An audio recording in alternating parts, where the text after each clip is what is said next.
안녕하세요, 선생님. 경기도에 살고 있는 1959년생 부부가구입니다. 아직까지는 남편이 일을 하고 있어 그럭저럭 살만하지만 살고 있는 집 이외에 특별한 재산도 없어서 앞으로 어떻게 살아야 할지 걱정이 많습니다.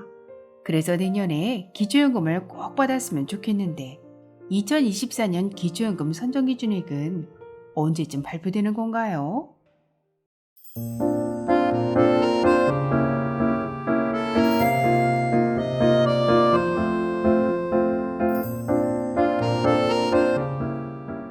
안녕하셨습니까? 행복한 인생의 이막 알베르토입니다. 2024년 기초연금 선정 기준액은 12월 29일 발표될 예정인데요. 오늘은 입법 예고된 2024년 기초연금 선정 기준액을 미리 알려드리도록 하겠습니다. 2014년부터 확대 시행된 기초연금의 선정 기준액은 단독가구 기준 2022년 180만원에서 2023년 202만원으로 22만원, 11% 인상되었었는데요. 2024년엔 213만원으로 11만원, 5.2% 인상됩니다. 또한 부부가구는 2022년 280만원에서 2023년 323만 2천원으로 35만 2천원, 11% 인상되었었는데요. 2024년엔 340만 8천원으로 17만 6천원, 5.2% 인상됩니다. 오늘 말씀드리는 2024년 기초연금 선정 기준액은 현재 입법 예고사항이므로 특별한 변동이 없는 한 12월 29일 공식 발표될 예정입니다. 이렇게 말씀드리니까 내용이 좀 어려우시죠? 먼저 재산의 예를 들어 좀 더 쉽게 설명드리면 단독가구의 경우 선정 기준액이 2024년 11만원 오르게 되는데 이것을 재산으로 환산해보면 3,300만원 오르는 효과가 있는 것입니다.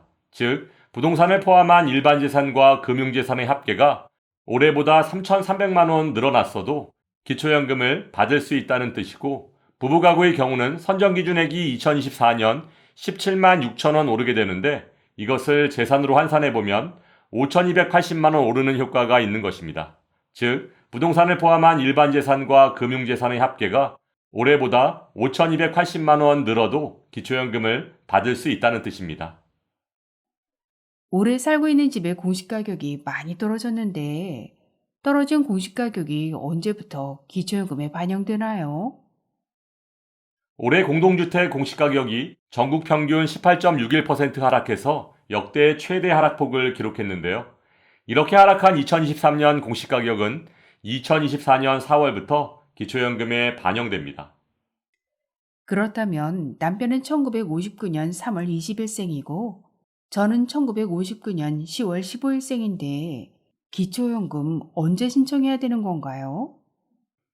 기초연금은 만 65세 생일이 속한 달의 전달 1일부터 신청 가능합니다. 따라서 남편분께서는 2월 1일부터 아내분께서는 9월 1일부터 기초연금을 신청하실 수 있습니다. 또한 기초연금은 신청주의이므로 제때 신청하지 않으면 절대로 알아서 주지 않고 혹시 늦게 신청하신다면 못 받은 기간의 기초연금을 소급해서 주지 않습니다. 따라서 아무리 늦어도 만 65세 생일이 속한 달까지는 꼭 신청하셔야 합니다.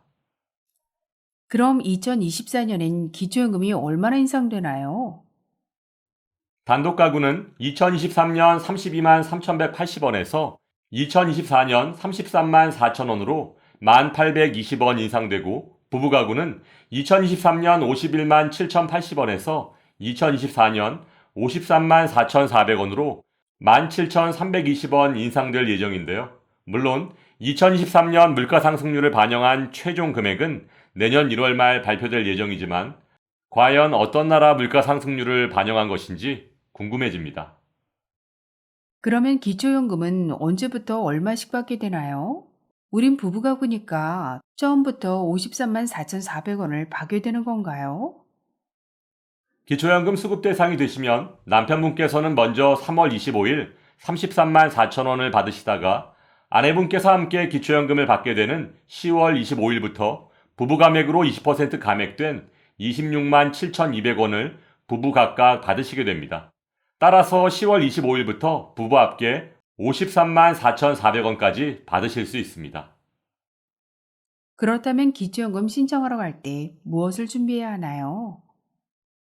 신분증, 통장사본, 그리고 임대소득이 있으시다면 확정일자를 받은 임대차 계약서를 지참하시고 주민센터 또는 국민연금지사에 방문하시면 됩니다.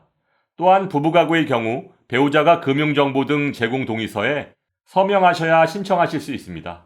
이렇게 먼저 한 사람이 신청해도 배우자의 동의가 필요한 이유는 기초연금은 부부의 모든 소득과 재산, 그리고 부채까지도 소득인정액에 모두 반영하기 때문입니다. 그리고 결혼한 딸이 비과세 저축인지 뭔지 가입해야 한다고 통장 명의를 좀 빌려달라고 하던데 괜찮겠죠? 어떤 이유에서든 부모님의 계좌에 있는 금액은 자금의 출처, 용도 등을 구분하지 않고 모두 부모님의 금융재산에 포함됩니다. 따라서 자녀의 비과세 저축이나 절세를 위해 명의를 빌려주게 되면 모두 부모님의 재산에 포함돼서 기초연금에서 탈락하거나 중지될 수 있습니다. 자녀 얘기가 나온 김에 좀 더 설명드리면 자녀 소유의 자동차를 보험료를 아껴주기 위해 부모님과 자녀가 공동 명의로 자동차를 등록하시는 경우가 많으신데요. 이런 경우 부모님의 지분이 단 1%라도 있다면 자동차 가액 전체가 부모님의 재산에 반영되므로 정말 조심하시기 바랍니다. 네, 그렇군요. 정말 조심해야 되겠네요. 아무튼 지금부터 준비를 잘해서 내년 2월과 9월에 기초연금을 꼭 신청해야겠습니다. 오늘 친절하고 정확한 설명 정말 감사드리고 주변 친구들에게 꼭 공유하겠습니다. 새해 복 많이 받으시고 내년에 더 좋은 방송 기대하겠습니다. 오늘 말씀드린 2024년 기초연금 선정 기준액을 참고하셔서 늦지 않게 꼭 신청하시기 바라고, 혹시 올해 기초연금을 신청하셨다가 탈락하셨다면 내년 1월 기초연금을 반드시 재신청하셔서 인상된 기초연금 선정 기준액과 변경된 내용을 기준으로 본인의 소득 인정액을 확인하시기 바랍니다. 오늘도 알베르토가 어르신들의 행복한 인생 2막을 응원하겠습니다. 행복한 하루 되세요. 좋아요, 구독, 그리고 알림과 공유는 좋은 콘텐츠를 만드는 힘이 됩니다.